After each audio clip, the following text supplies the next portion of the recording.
আমি এখন FZ-B3 বাইকের ব্রেকের সমস্যা সম্পর্কে আলোচনা করব। সেটা হচ্ছে গিয়া 20 থেকে 25,000 কিলো চালানোর পর এই ব্রেকটা হার্ড হয়ে যায়। কেউ বুঝতে পারে, কেউ বুঝতে পারে না। ব্রেকটা যখন টান দিবেন তখন ব্রেকটা আপনার এই যে আটকে ব্রেকের সমস্যা, আপনার ব্রেক হবে না, ব্রেক কম হবে।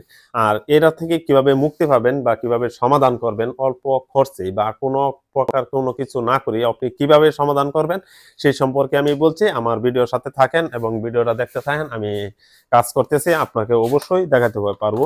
আর আমরা যারা লোকাল টেকনিশিয়ান আছি, শুধু যারা আমার সাথে কম বুঝেন তাদের জন্য খুবই ভালো হবে। তারা সবসময় এই ভিডিওগুলি দেখবেন, অবশ্যই ভালো লাগবে এবং আপনি অনেক কিছু শিখতে পারবেন। আর যারা আমার সাথে বেশি বুঝেন তারা অবশ্যই এটা দেখে মজা পাবেন না। তাদের জন্য বলছি আপনারা একটু সাইডে থাকেন। আর যদি মনে করেন যে না ভালো লাগছে তাহলে অবশ্যই শেয়ার করে দিবেন। আর যারা টেকনিশিয়ান, ছোট টেকনিশিয়ান যারা আছেন, যারা এই সব সম্পর্কে ধারণা কম কিংবা বুঝতে চেষ্টা করেন, তারা অবশ্যই আমার এই ভিডিওগুলি দেখবেন। আমার বাইকের যে সমস্যাগুলি আছে এইগুলি কিন্তু আমি সুন্দরভাবে সমাধান করার চেষ্টা করি আর আমি এটা বোঝানোর চেষ্টা করি। তাহলে কিন্তু অবশ্যই আপনি ঠিকঠাক মতন বুঝতে পারবেন এবং কাজগুলো করতে পারবেন। যে বাকেট গুলান আছে সেই বাকেটের এই সমস্যাটা সব বাইকের হবে।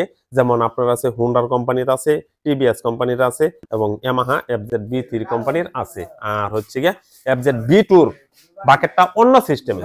যদি এরকম হয় এই বাকেটের প্রথম অবস্থায় যখন শোরুম থেকে আপনি নামাবেন তখন কিন্তু এটার মাথাটা এরকম পরিষ্কার থাকবে, একদম ক্লিন, মানে কোনো ধরনের ক্র্যাশ নাই। আর এটা দেখেন, এটার মাথার মধ্যে কিন্তু কোনো ক্র্যাশ নাই। আর এটার মাথার মধ্যে কিন্তু একটা গর্ত হয়ে গেছে, দেখতে পাচ্ছেন আপনারা যে এই মাথাটা কিন্তু একটা গর্ত হয়ে গেছে।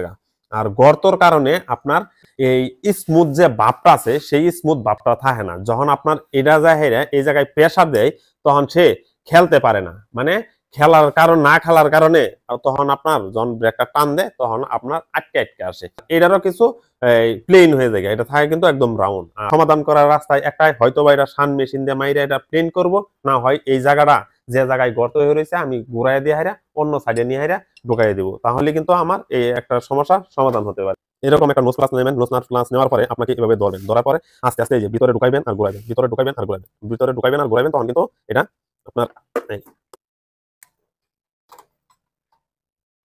আমি কিন্তু জায়গাটা লড়াই দিছি। এই দেখেন আমি কিন্তু জায়গা থেকে লড়াই দিছি, লড়াই দেওয়ার কারণে কিন্তু অহানা একটা সমান জায়গার মধ্যে পড়ে রয়েছে। আর এই দেখেন আমার কিন্তু অহানার কোনো আটকি নাই, একদম স্মুথ, টানতাছি স্মুথলি আসতেছে। এই দেখেন টানতাছি একদম স্মুথ, কোনো আটকি নাই। এই যে এই পর্যন্ত আটকে গেছে, দেখেন আমার এই যে দেখেন কি সুন্দর করে স্মুথলি খেলতেছে। এখন কিন্তু শোরুমের মতন আছে করকরা। আবার একই অবস্থায় আবারই আগের জায়গায় 15-20 হাজার চালানোর পর কিংবা 5-6 হাজার চালানোর পর আবারই জায়গাটা গর্ত হবে। আর জায়গাটা গর্ত হওয়ার পর আপনার কিন্তু সেই আটকে আসবে। আর যখন আটকে আসবে তখন আবারই পর খুললে আপনি ঘুরাই দিবেন। যদি ঘুরাই দিতে পারেন তাহলে তো ভালো, আর যদি না ঘুরাই দেন, চান যে একবারে মুক্তি করবেন, একবারে সমাধান করবেন, তাহলে এই মাথাটা সুন্দর করে শান মেশিন দেয়া আপনাকে এরকম সমান করে লাইবেন। সমান করে লাইলে সমস্যা থাকবে না। শুধুমাত্র এই বাকেটের ক্ষেত্রে এই সমস্যাটা হয়। আর অন্যান্য যে বাকেট গুলান আছে সেটির সমস্যা এই সমস্যাটা ফেস করতে হয় না। অন্যান্য বাকেট গুলান গর্তের ভিতরে গর্ত সিস্টেম থাকে, হেডার সিস্টেমটা আলাদা থাকে, যার কারণে হেডার মধ্যে এই যে আটকির যে ভাবটা আছে এটা থাকে না, মানে মোট কথা এটা নাই। FZ-B2 মধ্যে যে এই আটকির ভাবটা এটা থাকে না। আর এটা শুধুমাত্র আপনি পাবেন এই বাকেট যেগুলো আছে, সেই এইগুলো বাকেট যেগুলোর মধ্যে আছে সবটির মধ্যে এরকম হয়, আটকে আসে। যার কারণে কিন্তু আপনার ব্রেকটা আপনি চাপ দিলেও আপনার ব্রেকটা ধরে না, মানে আপনি যে এই আটকার কারণে আপনার ব্রেকটা হয় না। আর যখন আপনার স্মুথ থাকবে তখন কিন্তু সরাসরি সে ব্রেকটা হবে এবং 100 ব্রেক হইব, তখন আর কোনো সমস্যা থাকার কথা না। এখন বর্তমানে আপনার ব্রেকটা শোরুম কন্ডিশন আছে, শোরুম থেকে বার হওয়ার পরে যে ব্রেকটা পাবেন আপনি ঠিক এই ব্রেকটা পাবেন।